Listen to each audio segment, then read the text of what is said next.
हरे कृष्णा। तो स्वागत है आप सबका गीता मेड इजी कोर्स में। हम चर्चा कर रहे हैं ग्रंथराज श्रीमद् भगवद गीता से चैप्टर 2 और अभी हम पहुंच चुके हैं श्लोक संख्या एषा ते विहिता सांख्ये बुद्धि योगे त्विमां शृणु बुद्धया युक्तयो यया पार्था कर्मबंधं प्रहास्यसि। अनुवाद पढ़िए। माइक्रोफोन है।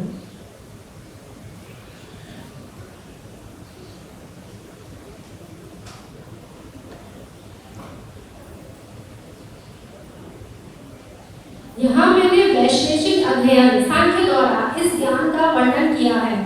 अब निष्काम भाव से कर्म करना बता रहा हूँ, उसे सुनो। हे प्रथापुत्र, तुम यदि ऐसे ज्ञान से कर्म करोगे तो तुम कर्मों के बंधन से अपने को मुक्त कर सकते हो। अब क्या कर रहे हैं भगवान? पहले ज्ञान बताया है, अब कर्म के बारे में बता रहे हैं। अब जैसी कर्म की बारी आई तो अर्जुन को लगा अरे यार इतना सारा तो मैं काम कर नहीं पाऊंगा। कि बच्चा स्कूल जाने से पहले फेल हो जाता है, बोले पास तो हो नहीं पाऊंगा, पढ़ाई मैं कर नहीं पाऊंगा, जाऊं क्यों। तो ये अर्जुन का भी हाल हो गया कि अभी कर्म के बारे में बता रहे और मैं नहीं कर पाऊंगा तो क्या होगा।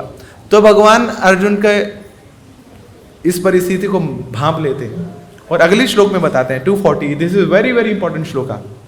मेरे पीछे दोहराइए आप। नेहाभृकम नाशो अस्ति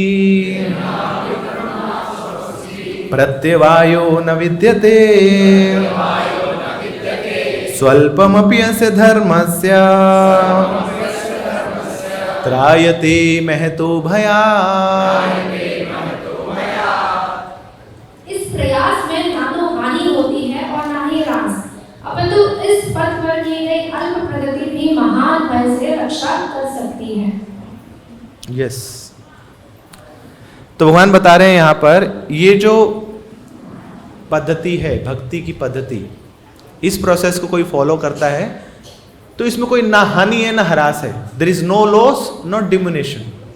मतलब जो आपके पास है वो बचा रहेगा, बल्कि उसकी उन्नति होएगी। कुछ कम नहीं हो सकता भक्ति में, लाभ ही लाभ है। This is a win win situation. Bhakti is a win win situation, इसमें जीत ही होनी है। तो यहां बता रहे हैं कि भक्ति में छोटे छोटे प्रयास बड़ा बड़ा रिजल्ट दे सकते हैं। छोटा छोटा प्रयास भी किया जाए तो इंपॉर्टेंट क्या है? लगे रहना। So consistency is the key to success. आप कंसिस्टेंट होके लगे रहें और ना केवल भक्ति में, किसी भी फील्ड में आप लगे रहें तो फाइनली आपको सफलता मिलने वाली है। So consistency in progression leads to takes you out from depression. So consistency in progression takes you out from depression. तो कोई व्यक्ति बड़ा परेशान है ना, कष्ट में है, तो क्या करिए, कहीं जब एक जगह पे कंसिस्टेंट एफर्ट डालने शुरू कर दिए। अभी फ्रस्ट्रेट क्यों है? क्योंकि ये उठाया ये छोड़ दिया, ये उठाया ये छोड़ दिया ना। तो बंदर की तरह काम करते हैं। तो बंदर भी एक जगह ना सिर खोजने लग जाता है, पगल आ गया, हमें कुछ हो ही नहीं रहा है। क्यों? क्योंकि चंचल है बहुत, डिस्ट्रैक्टेड है बहुत। और एक जगह हम स्थिर हो गए और वहां पे अपने कंसिस्टेंट एफर्ट डालने लग गए तो फिर देखिए, है ना, फिर उसका मजा है। तो जब जंगल में आग लगी तो वहाँ चिड़िया भी थी और कौवा भी था। चिड़िया क्या कर रही थी? वो पास में जो नदी है वहाँ से, तालाब से बूंद बूंद करके पानी लाती थी और आग को बुझाने का प्रयास कर रही थी। और कौवा क्या करता था? ये चिड़िया ये पानी ला के ये बुझा देगी आग। ऐसे नहीं होगा, ये तुम बूंद बूंद पानी लाओगी तो आग बुझा दोगी। तो चिड़िया ने सुना उसको और फिर बोलती है, बोले आगे इतिहास में जब भी चर्चा होगी ना चिड़िया की और कौवे की, तो सब लोग यही बोलेंगे कि हाँ, अगर किसी का नाम होगा तो मेरा नाम होगा, आग बुझाने वालों में मेरा नाम होगा, और तेरा नाम होगा तमाशा देखने वालों में। तो बस तमाशा ही देखता रह गया, कुछ कर ही नहीं पाया। मैं बेशक झुलस जाऊं, मैं बेशक मर जाऊं, खत्म हो जाऊं, फिर भी इतिहास के पन्नों में मैं अमर हो जाऊंगा। हमेशा मैं जीवंत रहूंगी, कि मैंने प्रयास किया, मैं खाली नहीं बैठी ना, मैं लगी रही। तो ये भगवान हमसे चाहते हैं कि we have to have consistent efforts. और हर एक छोटे जो पड़ाव हमने लिया, जो एक स्टेप हमने लिया, उसको भगवान वैल्यू करते हैं। तो इसलिए भक्ति में कोई भी सेवा छोटी नहीं होती है, हर एक सेवा सेम स्तर पे है भगवान की नजरों में। चाहे आप लेक्चर दे रहे हो, लोगों को भगवान के बारे में बता रहे हो, वो भी सेवा है। चाहे आप मंदिर में ऑल्टर के अंदर ब्राह्मण दीक्षा प्राप्त करने के बाद षोडश उपचार से ना गंध पुष्प धूप दीप नैवेद्य ना से भगवान की सेवा कर रहे हो, और चाहे बेशक आप मंदिर में झाड़ू उठा के और पोछे मार रहे हो, यहाँ पे झाड़ू मार रहे हो, हर सेवा भगवान के दृष्टिकोण से क्या है, सम है। भगवान के लिए सब भक्त सम दृष्टिकोण से। हो सकता है जो प्रचार कर रहा है उसको प्रचार करते करते अहंकार भी आ जाए ना, तो फिर भगवान की नजरों में उतना वो चढ़ नहीं पाएगा जितना वो भक्त ना जो पर्दे के पीछे रह के भगवान और भगवान के भक्तों की सेवा कर रहे हैं। तो ये लेसन है हमारे लिए कि कोई भी सेवा छोटी नहीं है। स्वल्पम अप्यस्य धर्म से, छोटी सी छोटी भी सेवा कर लें उसका महान फल मिलेगा। और दूसरा मतलब है कि कोई भी सेवा बेशक छोटे समय के लिए आप कर लें उसका भी महान फल मिलेगा। तो चाहे छोटी सी छोटी सेवा कर लीजिए या बड़ी सेवा छोटे समय के लिए भी कर लीजिए, स्वल्पम अप्यस्य, थोड़ा सा, त्रायते महतो भयात, उसका महान फल आपको मिलने वाला है। तो देखिए त्रेता युग से कलयुग आ गया, अभी भी उस गिलहरी की बात होती है ना, जो अपने सर पे छोटे छोटे कंकर उठा के वो सेतु बंद करने के लिए अपना एक योगदान करना चाहती थी। तो हनुमान जी हंस दिए, मतलब कुछ तो दिमाग होना चाहिए ना लोगों में। क्या कर लेगी ये कंकरों से पुल बन जाता है क्या, सेतु बन जाता है। तो हनुमान जी उस गिलहरी को देख के हंस रहे थे और श्री रामचंद्र जी हनुमान जी को देख के हंस रहे थे। बोले ये लल्लुआल, ये अपना मैथमेटिक्स लगा रहे हैं आप। ऐसे किसी के ऊपर हंसा जाता है, किसी भक्त के ऊपर उसकी सेवा को देख के हंसा जाता है। तो राम जी बोला है, बोले इधर आ, हंस क्यों रहे हो? बोले प्रभु आप ही देख लो ना, हम चट्टाने फेंक रहे हैं, ये इतने कंकर फेंक रही है, और चट्टानों के सामने कंकर होते क्या है, उसके अस्तित्व ही क्या है। लाखों करोड़ों कंकर भी मिला दे तो एक चट्टान नहीं बना सकते, और हम ऐसे दसियों लाखों चट्टाने फेंक रहे हैं वहां पर, तो उससे पुल बन रहा है, उससे सेतु बन रहा है, कंकरों से क्या होगा?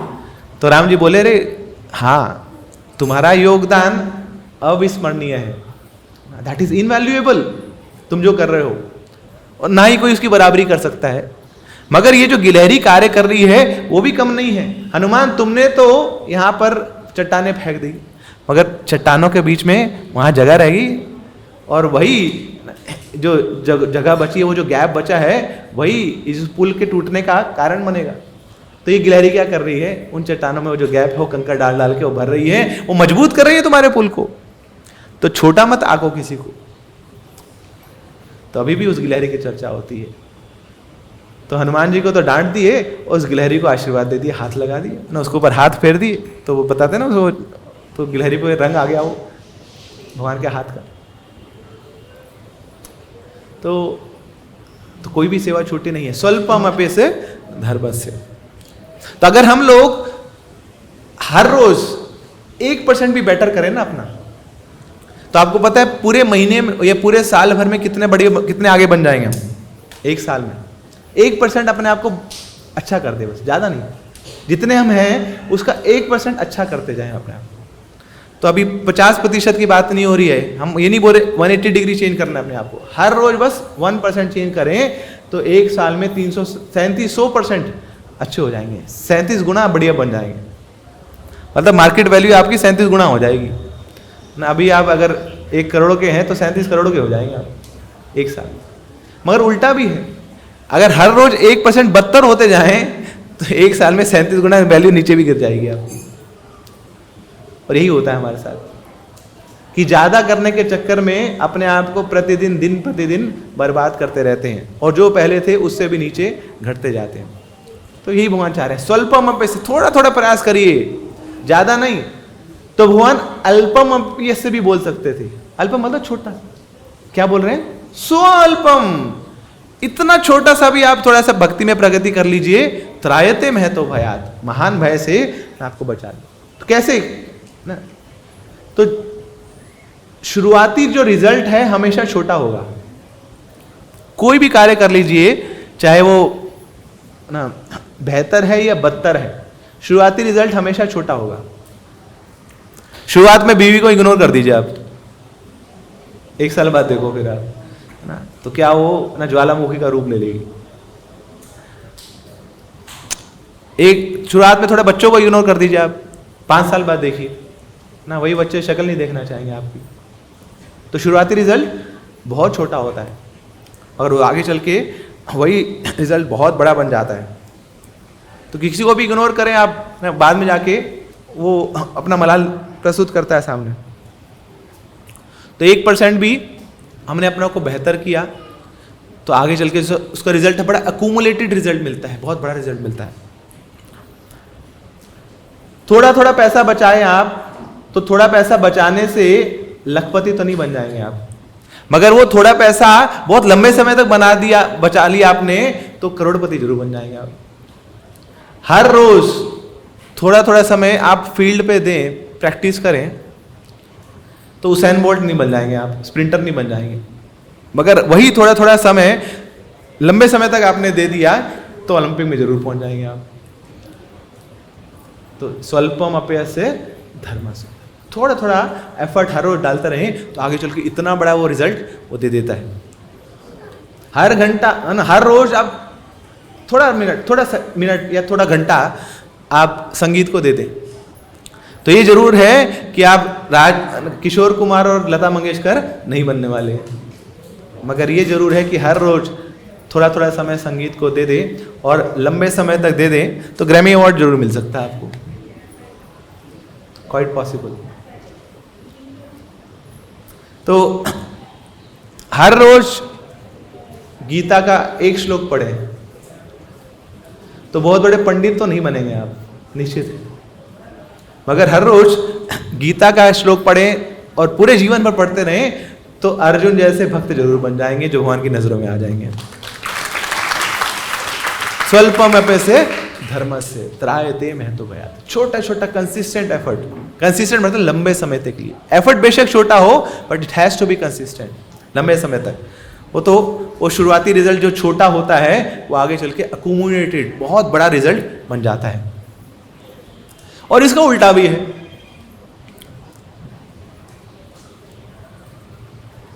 अगर छोटी सी चीज आपने गलत कर दी और उसको करते गए तो आगे चल के वो बहुत बड़ा एक लॉस में भी बदलने वाली है, उसका भी ध्यान देना। आपने कलकत्ता की फ्लाइट पकड़ी, मगर फ्लाइट थोड़ी सी डेविएट हुई, तो यहाँ पे 90 डिग्री की बात नहीं हो रही है, 45 डिग्री की बात नहीं हो रही है, 30 डिग्री की बात नहीं हो रही है, 15 डिग्री की बात नहीं है, वो फ्लाइट है बस 3 डिग्री भी चेंज होगी ना, हल्का सा, बस थोड़ा सा चेंज किया तो कलकत्ता की जगह भुवनेश्वर लैंड करेगी। भक्तों के लिए तो कोई दिक्कत नहीं है, बोले वहाँ पे मैं तो कलकत्ता से मायापुरी जाते, अब भुवनेश्वर से जगन्नाथपुरी जाएंगे। मगर कोई अभक्त होगा, बोले मेरे जाना कलकत्ता था, ये भुवनेश्वर पहुँचा दिया ना, मैं बंगाली हूँ, यहाँ पे उड़िया के बीच में फंसा दिया मुझे, क्या करूँ। तो शुरुआत में तो फर्क ज़्यादा पता नहीं लगा, बड़ा शुरुआती रिजल्ट बड़ा छोटा था, मगर आगे चलते गए तो कलकत्ता से वहाँ भुवनेश्वर पहुँच गए, इतना बड़ा डिफरेंस वहाँ पर आ गया। तो इसलिए स्वल्पमप्यस्य धर्मस्य, छोटा छोटा चीज़ों पे हमें ध्यान देना है। तो जो छोटी चीज़ों पे ध्यान देते हैं वो आगे बड़ी चीज़ों पे भी ध्यान दे पाएंगे। इसलिए हमारा जो एफर्ट है वो खराब नहीं जाने वाला है, हमारी जो छोटी छोटी सेवाएं हैं वो अनअकाउंटेबल नहीं जाने वाली हैं। भगवान उसको और भगवान के एजेंट्स उसको नोट कर रहे हैं अपनी डायरीज में। अच्छा ये आया यहाँ पर और यहाँ पे नीचे एक तुलसी का पत्ता गिरा हुआ था, उसने उठा के वहाँ तुलसी के पौधे में वापस डाल दिया। क्या करी? छोटी सी सेवा करी। मगर वो छोटी सी सेवा से आगे अगर नहीं करते आप तो क्या होता, कितने लोग आते तुलसी के ऊपर पैर रखते अपराध करके जाते। सुबह से शाम तक जितने लोग आ रहे थे सब पैर रखते हुए जा रहे थे उस तुलसी के पत्र पे, आपने छोटी सी सेवा कर दी। तो स्वल्पमप्यस्य धर्मस्य, भगवान की आंखों में आगे बोले वाह, किसी ने इसको बोला नहीं, कोई इसने उसको पैसा नहीं दिया, ये झुका और सेवा कर दी, तो ये छोटी छोटी सेवा भगवान की आंखों में बहुत बड़ी बन जाती है। तो हमारी जो ये फिजिकल फिटनेस है, ये क्या है? हमारी जो ईटिंग हैबिट्स हैं वही आगे चल के हमारी फिजिकल फिटनेस बन जाती है। जो खाया है, जो खाने की आदतें डाली हैं, या जो आड़ा कबड़ा खाया है, वही आगे आपके शरीर में निकलेगा नहीं। अब कोई बहुत ज़्यादा मीठा खाता है और आगे फोड़े निकलते बोले देखो जी आम निकल गए इतने आम खाए थे सारे निकल रहे हैं, आप बोलते हैं ना ऐसे। तो जो आपकी ईटिंग हैबिट्स हैं वही आपकी फिजिकल फिटनेस बन जाती है। अब कोई मान लो जो सुबह 12 बजे तक फास्टिंग करता है ना, क्या बोलते हैं उसको, इंटरमीडिएट फास्टिंग। शाम को खाया उसने और अगले दिन 12 बजे तक वो कुछ नहीं खा रहा है, तो बोलते रहे देखो बैरागी बाबा कुछ खाते नहीं बेचारे, ऐसी जीवन के कुछ मजे कर। मगर क्या करते हैं, 65 साल के भी होते तो बिल्कुल ऐसे फिटम फिट है, बिल्कुल दौड़ रहे हैं, भाग रहे हैं। और यहाँ जो दोस्त है जो बोलता था बाबा जी आ गए, अब वो खुद बाबा जी बने हुए हैं, 50 साल में बाबा जी बने हुए हैं डंडा लेके। तो जो आपका ईटिंग हैबिट्स है वो आपके आगे चल के फिजिकल फिटनेस बन जाती है। और जो आपके ये नॉलेज है, विजडम है, वो क्या है? That is your learning habits.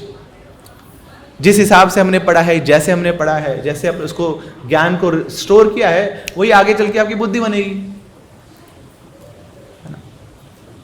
तो अगर आप इस कोण में आए और केवल इस कान से सुना, इस कान से निकाल दिया, तो फिर कुछ आप लाभ नहीं उठा पाए। मगर इस कोण का मतलब ये है कि इस कान से भी सुना, इस कान से भी सुना और हृदय में लेके गए, वो है इस कोण।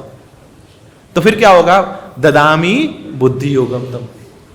आपके पास उतनी बुद्धि नहीं है, मगर आप प्रयास कर रहे हैं बार बार श्रवण करने का। आपको गीता समझ नहीं आती है, फिर भी हर बार गीता समझने का प्रयास करते हैं बस। और फिर अल्टीमेटली भगवान बोल देते, बोले समझाई दो इसको यार, 100 बार पढ़ने का प्रयास कर चुका गीता, इसको नहीं समझ आती, इस बार समझाई देते हैं इसको। तो दिव्य ज्ञान हृदय प्रकाशित, तो भगवान प्रकाशित करते हैं दिव्य ज्ञान। किसको देखकर? हमारी डिग्री को देख के नहीं, भैया ये पीएचडी, इसको तो गीता समझ आनी चाहिए। बड़े बड़े पीएचडी लोग हैं, वो गीता पे टीकाएं लिख चुके हैं, मगर आप पढ़ेंगे ना उसको, हमारा इसको का बच्चा भी पढ़ेगा, उसको हंस देगा, बोले क्या लिखा है, इसको मैं पढ़ाता हूँ आजा। जो हमारे यहाँ जो शुरुआत के जो क्लासेस लेते हैं ना, डिस्कवर योरसेल्फ, या कोई भक्ति वृक्षा लीडर भी हो, वो भी उसको पढ़ा देगा बड़े बड़े पीएचडी वाले को, बोले मैं तेरे को बताता हूँ क्या लिखा है पहले चैप्टर में, क्या लिखा है दूसरे चैप्टर में। क्यों? क्योंकि पीएचडी होने के बाद ये निश्चित नहीं है कि आपको गीता समझ आ जाएगी। आप बेशक प्रोफेसर भी क्यों ना हो कहीं पे, मगर दिस इज नॉट गारंटीड कि आप गीता पढ़ा पाओ, ये समझ पाओ। क्योंकि भगवान खुद ही दूर रहते हैं ऐसे लोगों से ना। क्या बोलते हैं भगवान गीता में कि 4 लोग हैं जो मुझे जान ही नहीं पाते, मेरे पास आता नहीं है। चतुर्विधा भजन्ते माम जना सुकृतो न अर्जुना अर्थार्थी जिज्ञासी ज्ञानी च भरतर्षभा, कि 4 प्रकार के लोग मेरे पास आते हैं और 4 प्रकार के लोगों से मैं दूर रहता हूं। नराधमा, कौन सा श्लोक है वो, किसको याद है?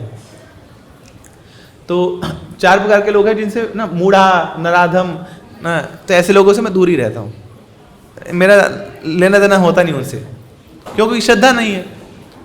क्या ही गीता को समझेंगे? अरे मेरे रूप को तो स्वीकार करते नहीं है, मुझे तो लाइट बोलते हैं ना, और मुझे बड़े लाइटली लेते हैं ना, तो मैं भी फिर उनके लिए लाइट ही रहता हूँ, दूर ही रहता हूँ, लाइट ऑफ ही रखता हूँ उनके लिए। तो भगवान अपने आप को प्रकाशित नहीं करते उन लोगों को। तो जो हमारी लर्निंग हैबिट्स हैं, आगे चल के वही हमारी इंटेलिजेंस बनती है, वही हमारी बुद्धि बनती है। कैलाश सत्यार्थी कितने लोग जानते थे? नोबेल प्राइज मिलने से पहले। तो यहां पर ना कोई पद्म विभूषण की बात नहीं हो रही है, यहां पे भारत रत्न की भी बात नहीं हो रही है, यहां पे बात हो रही है नोबेल पीस प्राइज की, जो मिला था कैलाश सत्यार्थी को यही ना साउथ दिल्ली में L6 में कलका जी में उनका ऑफिस हुआ करता था। कौन जानता था उनको? क्या किया? 30 साल पहले ऑफिस छोड़ दिया अपना, बंद, सरकारी नौकरी थी छोड़ दी उसको। किसके लिए? बच्चों के लिए। तो बच्चा बचाओ आंदोलन BBA किया उन्होंने, इन बच्चों को मैं बचा के रहूंगा। छोटे छोटे बच्चे जो बाल मजदूरी करते थे, ना, उनको बचाया। 1 लाख बच्चों को उन्होंने बचाया उस मजदूरी से। कितने छोटी छोटी बच्चियां होती थी जो वैश्यावृत्ति में उनको लगा दिया जाता था, उनको बचाया, उनका संरक्षण किया। तो ये थे कैलाश सत्यार्थी।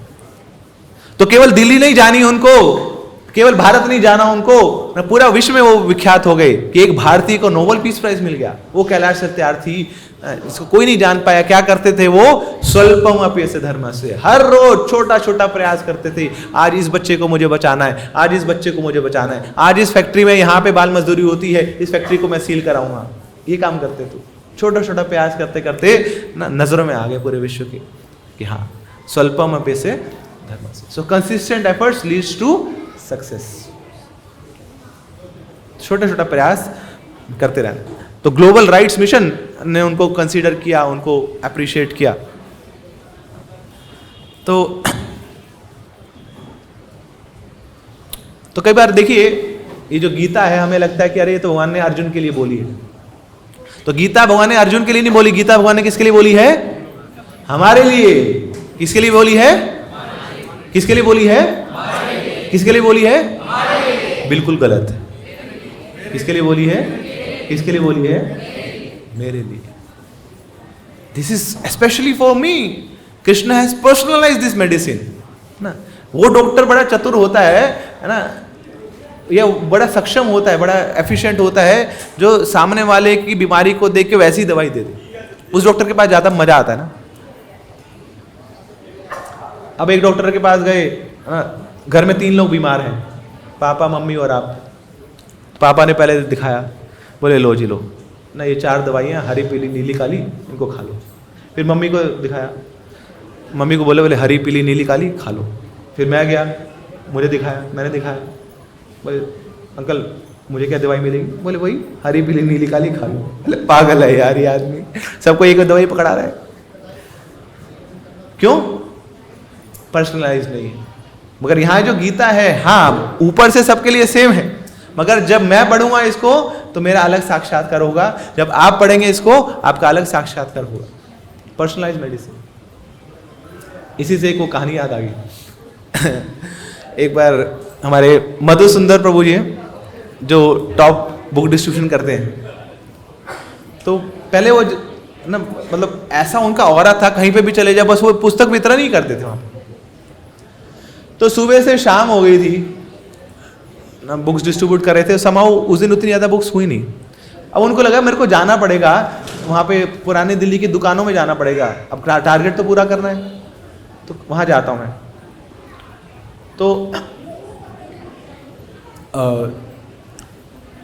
वहाँ पे बाहर ना उन्होंने टेबल लगाया हुआ था, और वहाँ पे दुकानों पे, अलग अलग दुकानों पे जा रहे थे उधर। तो एक दुकान में गए, वहाँ पर तो वहाँ 3 सरदार जी बैठे, तो थोड़े नशे में भी थे वो। तो उन्होंने एक सरदार जी को किताब दी। तो सरदार जी बोले इसमें क्या है? बोले इसमें वो है जो आज तक आपने कभी पढ़ा नहीं है, इंपॉर्टेंट मटेरियल है, इसमें गोलोक से आया है। अच्छा जी। अब वो नशा चढ़ा हुआ, बोले फौरन किताब लाए तू मेरे लिए? फौरन किताब? हाँ मेरा ताड़े वास्ते आ गई, जेड़े किसी नहीं पढ़े गए थे, स्पेशल किताब आएगी, तुसी पढ़ोगे। तो ले ली उसने। तो अब दूसरे सरदार को लगा, बोले इसने ले ली फौरन किताब, मैं भी तो लूँ, मैं भी तो बच्चों को पढ़ाऊंगा, मुझे भी तो कनाडा भेजना उसको। तो उसने भी ले लिया।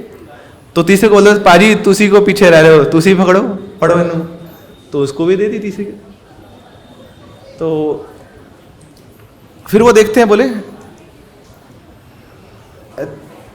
तू सेम किताब पढ़ा देगी सानू, ऐसा तो सेम फैमिली मेंबर आ गए, एक किताब वो वही बढ़िया है, तो 3 की किताबें क्यों दे दी? तो इसमें सोच, बोले 3 किताबें निकल गई, अब कैसे करें? बोले शाहजी तुसी देखो, आगी पार्ट 1, आगी पार्ट 2, आगी पार्ट 3। ददामी बुद्धि होगा उनका। तो उस समय तो दे दी उनको, फिर वापस अपने स्टॉल में आ गए बाहर। अब वो किताब पढ़ रहे हैं वहाँ पे तीनों। शाहजी बोले इंपोर्टेड किताब आएगी, हुने पढ़ दो इससे। तो पढ़ने लगे। तो की लिखा आ गया तेरी किताब में, तो वो पढ़ रहे हैं। दूसरी किताब में पढ़ो, वो पढ़ रहा है तो वो बिल्कुल सेम, तीसरे वाला बिल्कुल सेम। तो ऐसे 2-3 पन्ने पढ़े, बिल्कुल डिट्टो सेम, किताब तो वही थी। तो आपस में बात करे, वो पागल बना गया सानू, ऐसी थोड़ी पी रखी आएगी, ऐसे इन्हें थोड़ी पागल बनाएगा। तो तीनों आए वापिस बाहर और आके उनको पकड़ लिया। अब दूर से उन्होंने देख लिया, मधुसुंदर बोले अब तो पकड़े गए अब तो आगे पता नहीं क्या क्या करेंगे। एक किताब पकड़ा दी एक ही फैमिली में 3 लोगों को। और फिर आके बोले सानू ये किताब क्यों दे देती है कि तू सेम किताब 3 क्यों दिया तूने। तो बोले अब सोच रहे, बोले क्या बोलूं। बोले शाजी तीनों किताब डिफरेंट बाहरों सेम अंदरों डिफरेंट है। बोले किवें डिफरेंट है कि 10 मैनू। बोलते शाजी देखो, आप जब इस किताब को पढ़ोगे तो आपको अलग अनुभव आएंगे, आप इस किताब को पढ़ोगे तो आपको अलग अनुभव आएंगे, और आप इस को पढ़ोगे तो अलग अनुभव आएंगे। तो होगी ना अलग। बोले हाँ गल सीधी सही की कि चलो वापिस चलो, अलग किताब है तो लेके वापिस आ गए। तो गीता ऐसी है ना, सबके लिए कस्टमाइज मेडिसिन है, इसमें सबको अलग अलग अनुभव देती है। जो जिस स्तर पे है उसको अगले स्तर पे पहुंचाती है, उससे अगले स्तर पे पहुंचाती है। तो इस प्रकार गीता हम सबके लिए बड़ी कस्टमाइज मेडिसिन है। तो यहाँ बात कर रहे हैं हम कैलाश सत्यार्थी की, है ना। तो कंसिस्टेंट एफर्ट करते गए, छोटे छोटे एफर्ट करते गए, और फाइनली इतना बड़ा आउटकम। स्वल्पमपि धर्मस्य त्रायते महतो भयात्। मांझी, है ना, द माउंटेन मैन, सुना होगा आपने नाम, मूवी भी आई थी। तो 1959 की बात है। तो ये ऊपर गया बिहार में, वहाँ पे पहाड़ों में, तुम्हारे सुख में प्रभु भी बता रहे हैं, गया से हूँ। तो पहाड़ों में काम किया करते थे। वहाँ फाल्गुनी नाम की पत्नी थी इनकी, और बहुत अटैच थे ना, बहुत उसकी टेक केयर करते थे। आगे चल के वो गर्भवती हुई, और तो ऊपर जा रही थी पति को खाना परोसने के लिए, और वहाँ पैर फिसल गया, तो नीचे गिरी एकदम, और खूनम खून हो गई। और तुरंत वहाँ पे जब पता लगा माँ जी को, तो दौड़े दौड़े आए, वहाँ से पहाड़ से नीचे आए, पत्नी को देखा पूरी लहूलुहान पड़ी है वहाँ पर, उठाया, है ना, अपने कंधे पे रखा उसको, और कहा डॉक्टर के पास जाना है, चलो मैं लेके चलता हूँ। तो पैदल गए, दौड़ते दौड़ते गए, 70 किलोमीटर दूर शहर था, वहाँ पे लेके गए उसको। और जब वहाँ पहुँचे, अस्पताल में पहुँचे, डॉक्टर ने नब्ज देखी और बड़ी मायूसी से बोले ना, now she is broad dead, खत्म हो चुकी है, रास्ते में ही खत्म हो चुकी थी। तो ऐसे टूट गए, और इतना गुस्सा वो माझी को आया, तो कंट्रोल नहीं कर पा रहे अपने आप को। तो ये जो दशरथ माझी थे, अब क्या किया उन्होंने, गुस्से को कहाँ निकाला ना, फावड़ा उठाया वहां पर, फावड़ा छेनी उठाई, और जो वो पहाड़ था उसको तोड़ना शुरू कर दिया, उस पर मारना शुरू कर दिया। 22 साल तक उस पहाड़ को मारते गए, और रिजल्ट क्या निकला, वहां से 9 किलोमीटर लंबा एक रास्ता निकल गया। तो अब वो जो रास्ता था जो 55 किलोमीटर का था, 55 किलोमीटर जो जाना पड़ता था, अब वो रास्ता बन गया 15 किलोमीटर का। तो स्मॉल एफर्ट्स, कंसिस्टेंट एफर्ट्स, स्वल्पमपि धर्मस्य त्रायते महतो भयात्। तो now he is known as Manjhi man, the mountain man. तो पूरा विश्व अब उनको जानता है। तो इस प्रकार ये भगवत गीता है, हम सबके लिए, जन जन के लिए है, ये आम आदमी की गीता है ये। तो वो सिखाती है हमें कि जब तक तोड़ेंगे नहीं तब तक मानेंगे नहीं। तो जब तक अपने लक्ष्य को पकड़ेंगे नहीं, हम लक्ष्य को अर्जित नहीं करेंगे, तब तक छोड़ेंगे नहीं उसको। तो जब तक कृष्ण के चरण पकड़ेंगे नहीं, तब तक गीता छोड़ेंगे नहीं, चाहे समझ आए या ना आए, लगे रहेंगे। तो ये हमारा भगवान के प्रति एक कृतज्ञता है, एक उपहार है। तो बातें तो हम बहुत सुनते हैं, मगर असली मुद्दे की बात यह है कि हमें तो रातों रात ही अमीर बनना है, हमें तो रातों रात ही अपने इस लक्ष्य तक पहुंचना है। तो उन ख्वाबों में हमेशा रहते हैं, तो इसलिए जो छोटे छोटे प्रयास हैं हम कर ही नहीं पाते हैं। तो रातों रात चांद पे पहुंचने की इच्छा रहती है हमारी, तो क्या करते हैं लोग, फिर वो स्टॉक मार्केट में अप्लाई करते हैं ना, उसमें इन्वेस्ट करते हैं कि रातों रात डबल हो जाएगा, ट्रिपल हो जाएगा, 100 गुना हो जाएगा। तो रातों रात अमीर तो नहीं बनते, मगर रातों रात लोग सड़क पे जरूर आ जाते हैं उसके कारण। क्यों? क्योंकि ये गीता नहीं पढ़ी है ना, और छोटे छोटे एफर्ट्स करने की ना हमारे पास वो टेंडेंसी नहीं आई है, वो हैबिट नहीं आई है। हाँ, इन्वेस्ट किया था, बहुत सारे इन्वेस्टर और भी है, जो राकेश झुनझुनवाला, वो भी इन्वेस्ट करता था। 5,000 रुपए से शुरू किया था उसने। तो पहले एक कंपनी में इन्वेस्ट किया ना, तो 5,000 रुपए से 25 लाख रुपए बना लिए, मगर 3 साल तक इन्वेस्ट करके रखा। और फिर उस 25 लाख को फिर एक और कंपनी में इन्वेस्ट किया, टाइटन कंपनी में। तो उसके बाद उसको 10 साल तक रहा, 20 साल तक, 2002 से लेके 2012 तक, हाँ 10 साल तक, सॉरी 2002 से 2022, 20 साल तक रखा। अब हो गया 40 करोड़, 40,000 करोड़ का पोर्टफोलियो हो गया। क्या किया? छोटे छोटे एफर्ट डाले, इंतजार किया उसके लिए। आप बीज बोते हैं तो तुरंत फसल नहीं निकलती है, उसमें छोटे छोटे एफर्ट डालने पड़ते हैं। हर रोज जाके वहां पानी देना पड़ता है, वहां पे फर्टिलाइजर देना पड़ता है, देखना पड़ता है ना कि कोई कीड़े तो नहीं लग गए हैं। फिर कीड़े लग भी जाते हैं तो उसकी दवाई डालनी पड़ती है, एडिशनल एफर्ट करने पड़ते हैं, तब जाके फिर वो जो सफलता मिलती है फसल के रूप में। तो small efforts leads to big success. मगर शुरुआत हमेशा छोटी होती है, और उस छोटी शुरुआत से कई बार हम इतने निरुत्साहित हो जाते हैं, इतने हतोत्साहित हो जाते हैं कि कार्य को ही छोड़ देते हैं, कार्य करना ही छोड़ देते हैं। यहां तो 3 दिन जिम जाते हैं ना लोग, उसके बाद 3 दिन बाद फिर शर्ट उतार के देखते हैं शीशे के सामने, बोले ये तो भैया यार हुआ कुछ है नहीं। वहां पे जिम में तो देख के आए थे मोटे मोटे डोले, बोले ये क्या उसके सामने, बोले छोड़ बर्बाद है सब, आज के बाद नहीं जा रहा। तो ये प्रॉब्लम हमारी, मुद्दा यही है कि बीच रास्ते में छोड़ देते हैं। लक्ष्य तो लिया, मगर लक्ष्य पे चलते चलते जो प्रॉब्लम्स आई, जो कठिनाइयां आई, वहीं बीच में ही त्याग दिया सब कुछ। तो ऐसे ही भक्ति के पथ पे चले, कृष्ण के चरण प्राप्त करना चाहते थे हम, कृष्ण की सेवा करना चाहते थे, मगर यहाँ पे कुछ प्रॉब्लम आई, किसी भक्त ने कुछ बोल दिया, है ना, वहीं पे बीच रास्ते में छोड़ के निकल जाते हैं। क्यों? क्योंकि कंसिस्टेंसी नहीं है, छोटे छोटा एफर्ट डालने की आदत नहीं है। थॉमस एल्वा एडिसन, बल्ब बनाने की इच्छा थी उनकी, बहुत एक्सपेरिमेंटेशन किया,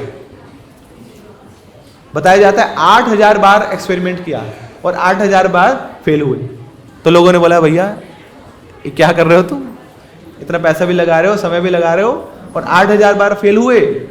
तो थॉमस एडिसन बोलते हैं, बोले मैं 8000 बार फेल नहीं हुआ, बल्कि मुझे ये पता लग गया कि 8000 बार क्या कैसे, कि कितने 8000 तरीके हैं जिससे बल्ब नहीं जलता है, वो सब मुझे पता है। तो मैं उनको रिपीट नहीं करूंगा, उन मिस्टेक्स को रिपीट नहीं करूंगा, अब मैं नई मिस्टेक करूंगा, मैं नई गलती करूंगा, और फिर उस 8000 बार एक्सपेरिमेंट करने के बाद वो बल्ब जला।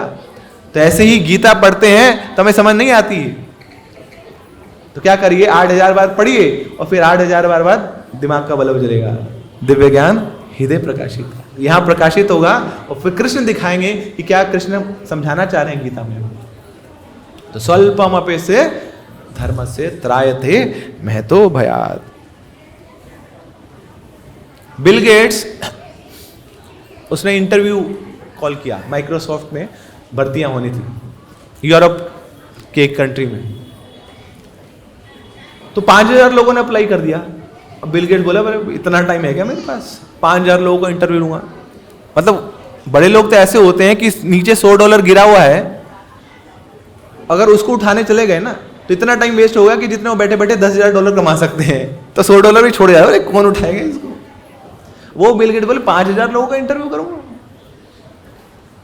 तो वहां पे अनाउंसमेंट करता है आके, बोले जितने लोगों को जावा नहीं आती, जावा निकल जाओगा। तो 2000 लोग निकल गए वहां से, बोले जावा तो आई नहीं भैया, थोड़ा HTML आता था, थोड़ा C आती थी, थोड़ी C++ आती, जावा तक पहुंचे नहीं हम, थोड़ी हार्ड लैंग्वेज है, तो निकल गए 2000 लोग निकल गए वहां पर। फिर भी आगे आता है, बोले 3000 लोगों का भी इंटरव्यू नहीं ले सकते, ये तो बड़े कम लोग गए। अच्छा 3000 लोग, आप लोगों को जावा आती है? बोले हाँ जी आती है। अच्छा आप में से कितने लोग हैं, वो लोग जिनके पास कोई मैनेजमेंट की डिग्री नहीं है, वो भी निकल जाए बाहर। तो 2000 और निकल गए, बोले मैनेजमेंट की डिग्री तो है नहीं। अब इन सब में एक व्यक्ति था, गुजराती था वो, तो सोच रहा है, बोले जावा तो आती नहीं, गुजराती तो आती है, ट्राई करने में क्या जा रहा है। बोले मैं तो बैठा रहूंगा। फिर जब दूसरी बार अनाउंसमेंट हुई थी मैनेजमेंट की डिग्री, बोले भैया मैनेजमेंट की डिग्री यहाँ तो 10वीं फेल है हम, मगर ट्राई करने में क्या जा रहा है, बैठे रहते हैं। तो वो भी बैठा रहा। अब बिल गेट्स सोचते, बोले 1000 लोगों का इंटरव्यू भी नहीं ले सकता मैं, 4000 तो चले गए। अब वो बोलता है अच्छा आप में से कितने लोग हैं जिनको 100 लोगों की टीम का मैनेज करने का एक्सपीरियंस नहीं है? तो 500 लोग और चले गए। अब ये गुजराती भाई साहब सोच रहे, बोले 100 लोगों की टीम मैनेज, मतलब खुद को भी मैनेज कर पाता हूँ क्या मैं? वो नहीं कर पाया मैं, बट ट्राई करने में क्या जा रहा है, लेट मी विन। तो 500 लोगों में वो भी टिका रहा। अब 500 लोग हैं यहाँ पर। अब बिल गेट्स सोचते, बोले भैया तो ये भी टाइम खराब कर रहे हैं, लोग क्वेश्चन सुनते हैं फिर निकलते हैं फिर सेटल होता है, इसमें तो और टाइम बर्बाद हो रहा है, अब तो मास्टर स्ट्रोक करना पड़ेगा कुछ। तो बिल गेट्स बोलता है अच्छा ठीक है, आप में से वो लोग जिनको सर्बियन और क्रोएशियन नहीं आती वो निकल जाइए। तब तो भैया सब बोरिया बेसन उठा के निकल गए, बोले सर्बियन क्रोएशियन कहाँ आ गई, अब ये तो नहीं आती हमें। तो 500 में से 498 लोग निकल गए, 2 लोग बचे जिसमें से एक वो गुजराती है। बोले सर्बियन क्रोएशियन क्या, यहाँ तो हिंदी अंग्रेजी नहीं आती है हमें तो गुजराती आती है, बस ट्राई करने में क्या जाता है, लेट मी बी है। तो ये टिका रहा, एक व्यक्ति और था। अब बिल गेट्स तो बोले अब क्या करूं मैं, अब क्या करूं? बोले हाँ, एक और मास्टर स्ट्रोक।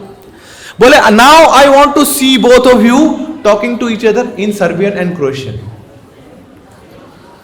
अरे तो फंस गए भैया, अब तो कुछ ट्राई करना पड़ेगा। वो गुजराती व्यक्ति है और सामने और व्यक्ति है, तो गुजराती बोलता, बोले केम छो, सामने से आवाज आती, बोले मजा मा। ट्राई करने में क्या जाता है।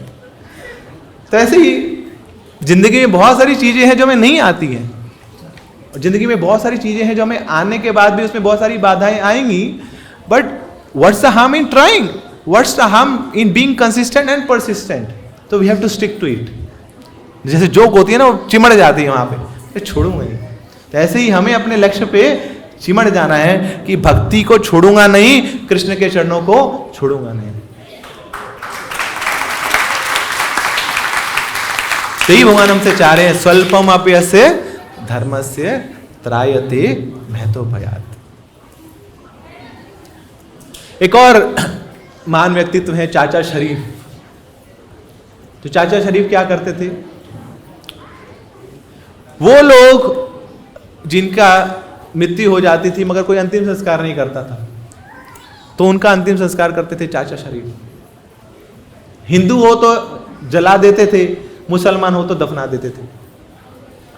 तो 30 सालों से यही काम कर रहे हो कि जो भी मृत शरीर है उसका दाह संस्कार या उसका संस्कार करते हैं, अंतिम संस्कार करते हैं।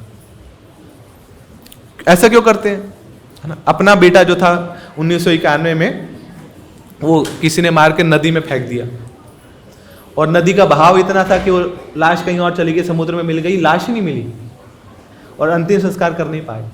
तो वही एक अंदर जहन था कि हाँ, अपने पुत्र का नहीं कर पाया, मगर ये सब है, ये भगवान के पुत्र हैं, तो हर एक व्यक्ति का जो कोई संस्कार नहीं कर पा रहा, तो मैं उसका संस्कार करूंगा। तो हुआ क्या, प्रधानमंत्री से लेकर राष्ट्रपति तक ना, जब वो ये चाचा शरीफ से मिलते हैं ना, तो उनको नमन करते हैं, उनको आदर करते हैं कि क्या क्या व्यक्तित्व है ये, कितना निस्वार्थ है और कितना परोपकार की भावना है इस पे। और ऐसा कार्य जो घृणित माना जाता है ना, लोग जन्नत मानते थे उस चाचा शरीफ को, बोले कैसा आदमी है ये ना। उसके साथ खाना नहीं खाते थे, उसको कभी निमंत्रण नहीं देते थे, दावत पे नहीं बुलाते थे, बोले बदबू आती है, दुर्गंध आती है इसकी, इन कंकालों के साथ रहता है। क्या तकलीफें नहीं आई होंगी क्या चाचा शरीफ को? कितनी तकलीफें आई, सब कुछ सहन किया उन्होंने, मगर इस कार्य को पूरा किया। तो ऐसे ही हम भी जब अपने पथ पे आगे चलते हैं, लक्ष्य की ओर आगे बढ़ते हैं, तो दिक्कतें आएंगी और आती भी हैं, मगर दिक्कतों को देखकर, दिक्कतों को बीच में नहीं छोड़ना है, दिक्कतों का सामना करना है और लक्ष्य तक पहुंचना है। तो बीच रास्ते में छोड़ना नहीं हमें। तो consistency is very much required. स्वल्पमप्यस्य धर्मस्य त्रायते महतोभयात्। पत्थर पे पानी की बूंद पड़ती है ना, पत्थर कितना हार्ड है, कार्बन का बना है ना, और ये पानी की बूंद कितनी तरल है, कितनी सॉफ्ट है, मगर ये कमजोर पानी की बूंद वो पत्थर में भी, पत्थर को भी चीर देती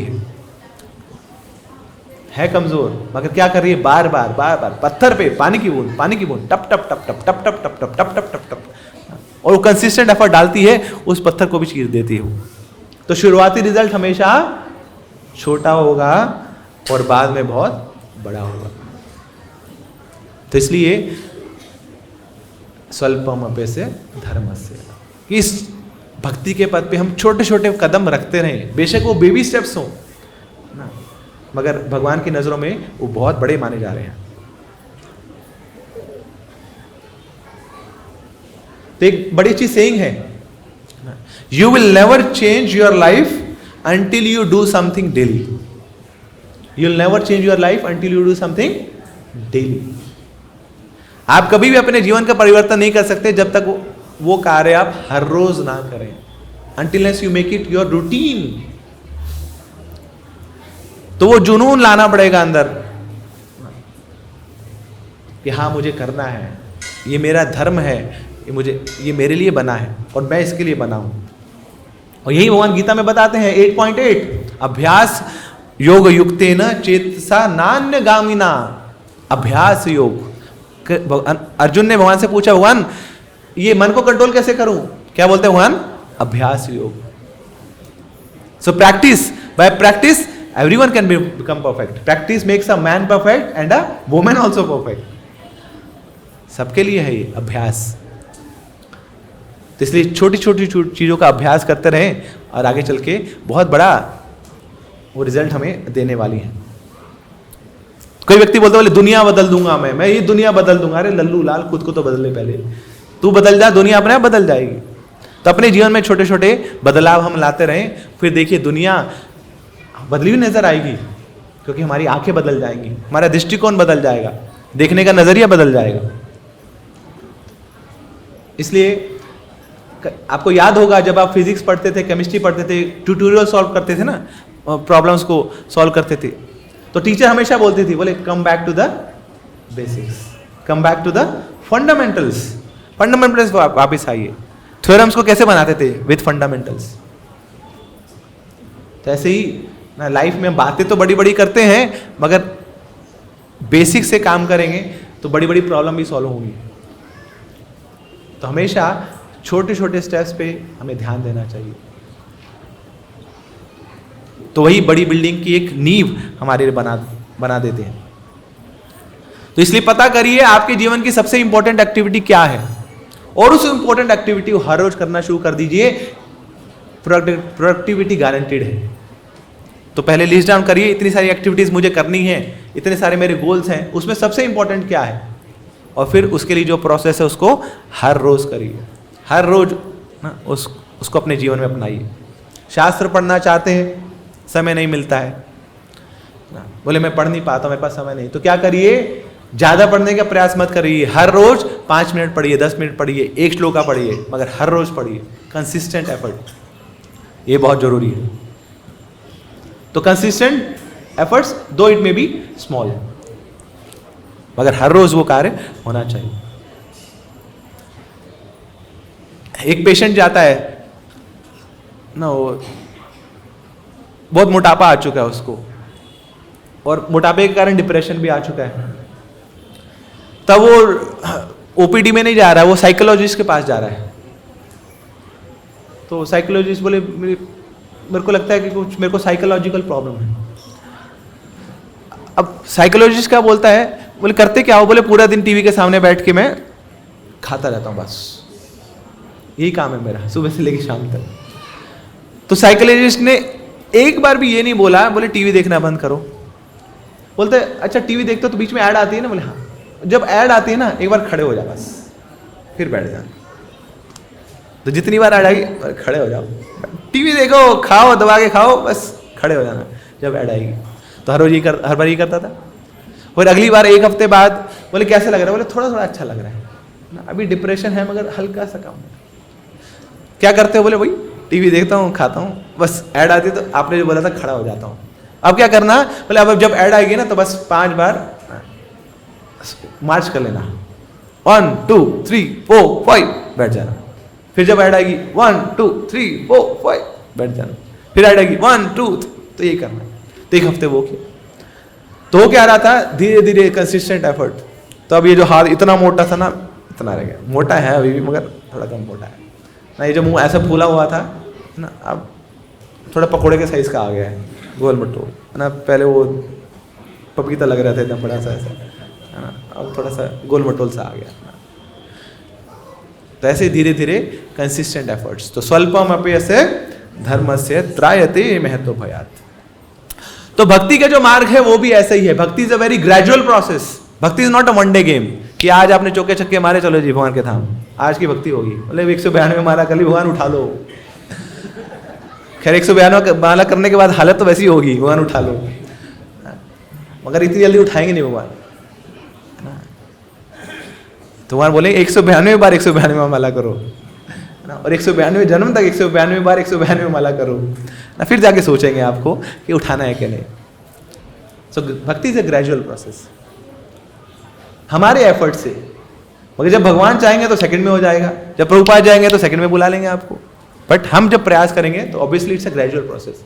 तो it's like a stair. Spiritual process is like a stair कि मतलब भक्ति क्या है कि जैसे आप एक सीढ़ी पे चढ़ रहे हैं, तो सीढ़ी पे कैसे चढ़ते हैं आप? Step by step, slowly, slow and steady, but not very slow and not very fast. बहुत धीरे को नहीं चलते, तो बहुत धीरे धीरे चलेंगे डर लगने लगेगा, बोले गिर गया अब तो मैं, है ना। कोई हाइट पे है आप, वहां पे डर लगेगा, बोले जल्दी से चढ़ भी जाओ, और इतनी जल्दी भी ना चढ़े कि पैर फिसल जाए। तो it is a balance between slow and fast, उसके बीच में आप चलते। तो ऐसी स्पिरिचुअल लाइफ में भी ऐसे ही स्लो एंड स्टेडी। इतने भी धीरे ना हो जाए, बोले दीक्षा तो बस हम सही है ना, अच्छे हो जाएंगे, शुद्ध हो जाएंगे ना, यहाँ पे बिल्कुल साफ साफ सफेद सफेद होगा तब लेंगे हम। अब उसमें 10 साल लग जाए, 15 साल लग जाए, भैया 10 साल में तुम्हारा अस्तित्व खत्म हो जाएगा, माया उड़ा के ले जाएगी तुम्हें। तो इतना स्लो भी ना हो जाए और इतना फास्ट भी ना हो जाए, बोले प्रभु जी ये लोग तो बहुत पीछे हैं भक्ति में, मैंने तो चारों किताबें पढ़ ली, भक्ति शास्त्री में जो लोग पढ़ते हैं ना, अभी चारों किताबें मैंने पढ़ ली। गुरु जी मेरे को देखेंगे ना, यूं दीक्षा दे देंगे, यूं सामने जाके, वो बोलेंगे ऐसे होनहार चेले होने चाहिए मेरे। तो ऐसे भी ना हो कि ना बड़े रॉकेट पे बैठ के हम भक्ति करने लग जाए, तो फिर वो रॉकेट जब गिरेगा तो बहुत धूम धड़ाके से गिरेगा। So it has to be very slow and steady and balanced कि हाँ मुझे दीक्षा तो लेनी है, मगर दीक्षा के लिए योग्य बनने के लिए मुझे प्रयास भी उतना करना है। ये ना सोचो कि मैं बस अयोगी हूँ, और ये ना सोचो कि मुझे तो बस दीक्षा तो एक फॉर्मेलिटी है जी, है ना। दीक्षा तो हमारी पहले ही हो चुकी है, पिछले जन्म में लेके आ चुका था मैं, अभी तो बस नाम की दीक्षा होगी हमारी। तो ऐसा भी ना हो, तो इसलिए प्रयास करना आवश्यक है। हरे कृष्णा। ग्रंथ है श्रीमद् भगवद गीता की।